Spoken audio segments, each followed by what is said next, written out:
अमरीकी सदर ट्रंप ने अमरीकी कांग्रेस को खत लिखकर कहा है कि ईरान के साथ इसकी मुसल्लह कशीदगी खत्म हो गई। कांग्रेस के स्पीकर माइक जॉनसन और सेनेट के सदर चक ग्रॉसली के नाम खत में ट्रंप ने लिखा कि ईरान से 28 फरवरी को जो मुसल्लह कशीदगी शुरू हुई थी वो अब खत्म हो चुकी है। ताहम खत में ट्रंप ने तस्लीम किया कि मुमकिन है कि तनाज़ा अभी मुकम्मल तौर पर हल न हुआ हो। ट्रंप ने खत में लिखा कि इस दौरान जब उनकी हुकूमत पायदार अमन की कोशिश कर रही है, जंग भी जारी रह सकती है। दूसरी जानिब माहिरीन का कहना है कि इस नौयत का मौक़िफ़ इख्तियार करके ट्रंप इंतजामिया मुमकिना तौर पर कांग्रेस से बाकायदा जंगी मंजूरी लेने की आईनी जरूरत से बचना चाहती है। हालांकि खित्ते में अमरीकी अफवाज की मौजूदगी बरकरार है। जंग बंदी से मुतल्लिक ईरान की नई तजवीज़ से मुतमईन नहीं हूँ। ईरान हमसे डील करना चाहता है, लेकिन ईरान की क़यादत में कोई कुछ कहता है और कोई कुछ। अमरीकी सदर ने कहा कि ईरान के पास एटमी हथियार होते तो दुनिया को आज ज्यादा खतरा होता। ईरान की नेवी, फिजाइया सब कुछ तबाह हो चुका है। नहीं चाहता ईरान के पास एटमी हथियार हो। अमरीकी सदर की एक बार फिर पाकिस्तानी क़यादत की तारीफ। कहा, मैं पाकिस्तान की बहुत इज्जत करता हूँ। वज़ीर आज़म पाकिस्तान और फील्ड मार्शल सैयद आसिम मुनीर बेहतरीन शख्सियात हैं। अमेरिकी सदर डोनाल्ड ट्रंप ने यूरोप से अमेरिका दरामद की जाने वाली कारों और ट्रकों पर टैरिफ बढ़ाकर 25% करने का ऐलान कर दिया। अमेरिकी सदर ने अपने social media platform truth social पर बयान जारी करते हुए कहा कि यूरोपीय यूनियन हमारे तयशुदा तजारती मुआहदे की पाबंदी नहीं कर रही। आइंदा हफ्ते यूरोपीय यूनियन की कारों और ट्रकों पर महसूलात में इजाफा कर रहा हूँ। यूरोपीय यूनियन अगर अमेरिका में कारें और ट्रक को तैयार करेंगे तो कोई महसूल नहीं होगा। ट्रंप ने कहा कि अमेरिका में इस वक्त कई ऑटोमोबाइल और ट्रक के कारखाने ज़ेरे तामीर हैं। इन कारखानों में 100 अरब डॉलर से जायद की सरमायाकारी एक रिकॉर्ड है। ये कारखाने अमेरिकी कारकुनों पर मुश्तमिल होंगे। आज अमेरिका में जो कुछ हो रहा है इसकी मिसाल पहले कभी नहीं मिलती। अमरीकी सदर और सहाफी के दरमियान दिलचस्प मुकालमा हुआ, जिसमें सदर ट्रंप ने पाकिस्तान के बारे में सवालात उठाने वाले रिपोर्टर को खामोश करा दिया। रिपोर्टर ने अमरीकी सदर से सवाल किया कि पाकिस्तान ने ईरान के साथ जमीनी रास्ते खोल दिए हैं, क्या आपको इसका इल्म है? ट्रंप ने कहा, मुझे इसके बारे में सब कुछ मालूम है। और फिर रिपोर्टर से दरियाफ्त किया, क्या आप पाकिस्तान से हैं? रिपोर्टर ने नफी में जवाब दिया। कहा, मैं अमरीकी हूँ। ट्रंप ने इस मौके पर रिपोर्टर को जवाब दिया कि मुझे पाकिस्तान, फील्ड मार्शल और वजीर आजम के लिए बहुत ज्यादा एहतराम है। ईरानी क़यादत का जंग का हर महाज पर मुस्तकिल खात्मे का मुतालबा। जंग दोबारा शुरू होगी, न ही ईरान पर आइंदा कोई हमला किया जाएगा। जमानत मांग ली। ज़राए के मुताबिक ईरानी क़यादत ने अमेरिका पर शदीद अदम एतमाद का इजहार किया। इन्होंने कहा कि ईरान पर 2 मरतबा हमले किए गए, जिससे एतमाद की फजा मुतासिर हुई। किसी भी पेशरफ्त को बहरी नाकाबंदी के खात्मे से मशरूत किया जा रहा है। मजीद बताया कि पाबंदियों से मुतालिक मसला हल कर लिया जाए तो ईरान मुज़ाकरात को आगे बढ़ाने के लिए तैयार होगा।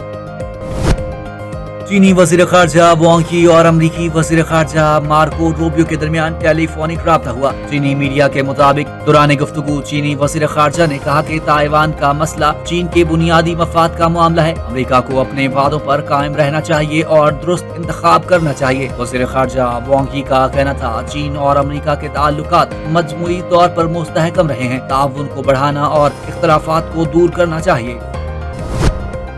वज़ीर आज़म शहबाज शरीफ की नए इराकी हम मनसब अली अल ज़ैदी को मुबारकबाद। दोनों ममालिक के दरमियान ताल्लुकात मज़ीद मजबूत बनाने का आज़म। एक्स पर अपने पैगाम में वज़ीर आज़म शहबाज शरीफ ने कहा कि वो अपने भाई अली अल ज़ैदी को इराक का वज़ीर आज़म मुकर्रर होने पर दिली मुबारकबाद पेश करते हैं। पाकिस्तान इराक की नई हुकूमत के साथ करीबी ताउन का ख्वाह है। वज़ीर आज़म का कहना है कि पाकिस्तान और इराक के दरमियान 2 तरफ़ा ताल्लुकात को मज़ीद वुसअत देने, खित्ते में अमन, इस्तेहकाम और खुशहाली के मुश्तरका अहदाफ के हसूल के लिए मिलकर काम किया जाएगा।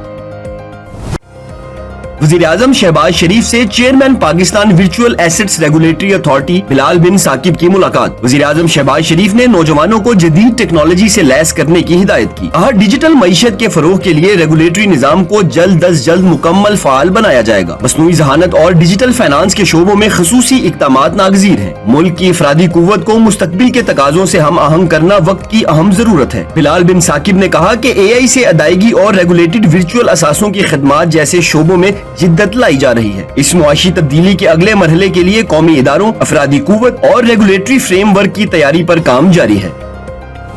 आज ये बच्चों का और बच्चियों का जोश और जज्बा देख रहा था जो यहाँ पे आए हैं अपने शहदा को खिराज तहसीन पेश करने, अपनी अफवाज की عظیم قربانیوں کو یاد کرنے اور آپریشن بنیان مرصوص کی فتح کا جشن منانے 1 سال کے بعد، تو آپ کے جذبے کو دیکھ کے، آپ کے حوصلے کو دیکھ کے، آپ کی ہمت کو دیکھ کے مجھے یہ یقین ہو گیا ہے کہ جہاں پہ آپریشن بنیان مرصوص اور مارکہ حق میں اللہ تعالیٰ نے فتح دی، پاکستان کا مستقبل بھی بڑے محفوظ ہاتھوں کے اندر ہے۔ اپنے لیے تالیاں بجائیں سارے بچے، شاباش۔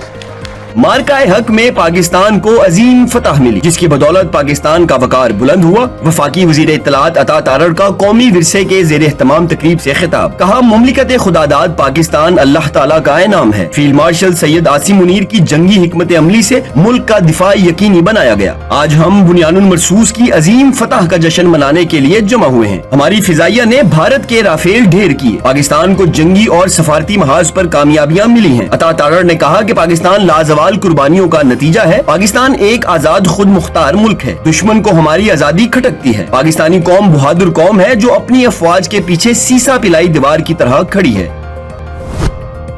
ون کانسٹیٹیوشن ایونیو کا معاملہ، وزیر اعظم شہباز شریف نے اعلیٰ سطح کمیٹی تشکیل دے دی۔ وزیر قانون اعظم نذیر تارڑ کمیٹی کے سربراہ ہوں گے۔ وزیر مملکت برائے داخلہ طلال چودھری، سیکرٹری کابینہ، سیکرٹری کامرس بھی کمیٹی میں شامل۔ کمیٹی 1 ہفتے میں معاملے کا جائزہ لے کر جامع رپورٹ وزیر اعظم کو پیش کرے گی۔ معاملے میں کوئی بھی متاثرہ شخص اپنی معروضات کمیٹی کو پیش کر سکے گا۔ کمیٹی بلا تفریق فریقین کو سنے گی۔ پاکستان اسٹاک ایکسچینج میں اپریل کے آخری کاروباری ہفتے میں شدید مندی دیکھی گئی۔ پاکستان اسٹاک ایکسچینج کا 100 انڈیکس ایک ہفتے میں 7677 پوائنٹس کم ہو کر 1,62,994 پر بند ہوا۔ ادھر 100 انڈیکس کی ہفتہ وار بلند ترین سطح 1,71,306 رہی، جبکہ 100 انڈیکس کی ہفتہ وار کم ترین سطح 1,60,391 دیکھی گئی۔ بسنت فیسٹیول 2026 کی کامیابی، پنجاب حکومت نے 2027 میں پتنگ بازی کے لیے نئے قواعد و ضوابط کا اعلان کر دیا۔ 30 دسمبر 2026 قواعد ضوابط پر عمل درآمد کی ڈیڈ لائن مقرر کر دی۔ وزیر اعلیٰ پنجاب مریم نواز کی ہدایت پر عوام کی جان و مال کے تحفظ کو یقینی بنانے کے لیے قواعد و ضوابط جاری کیے گئے۔ بچوں کی حفاظت اولین ترجیح، چھتوں پر بھاگنا کودنا، کناروں سے لٹکنا اور جارحانہ انداز میں پتنگ لوٹنے پر مکمل پابندی عائد۔ والدین اور سرپرستوں کو ہدایت کی گئی ہے کہ وہ بچوں کی مسلسل نگرانی یقینی بنائیں۔ بچوں کو بڑوں کی نگرانی کے بغیر چھت کے کناروں کے قریب جانے کی اجازت نہیں ہوگی۔ پتنگ بازی کے دوران اونچی آواز میں موسیقی، ڈی جے سسٹمز اور شور پیدا کرنے والے آلات کے استعمال پر مکمل پابندی ہوگی۔ حادثے یا قانون کی خلاف ورزی کی صورت میں عمارت کے مالکان، ایونٹ کے منتظمین کو ذاتی اور مشترکہ طور پر ذمہ دار ٹھہرایا جائے گا۔ خلاف ورزی کرنے والوں کے خلاف سخت قانونی کارروائی عمل میں لائی جائے گی۔ پتنگ بازی کے نام پر انسانی جانوں سے کھیلنے کی اجازت کسی صورت نہیں دی جائے گی۔ وزیر اعلیٰ مریم نواز شریف کا تمام ڈی سیز اور ڈی پی اوز کو قواعد و ضوابط پر 100% عمل درآمد یقینی بنانے کا حکم، کہا ہدایت پر عمل درآمد ہر شہری، عمارت مالک اور منتظم کے لیے لازمی ہوگا۔ پتنگ بازی صرف مضبوط اور محفوظ چھتوں پر کی جا سکے گی۔ وزیر اعلیٰ پنجاب نے کہا کہ شہری بسنت کے دوران حفاظتی اقدامات یقینی بنائیں، حکومت محفوظ بسنت منانے میں آپ کے ساتھ ہے۔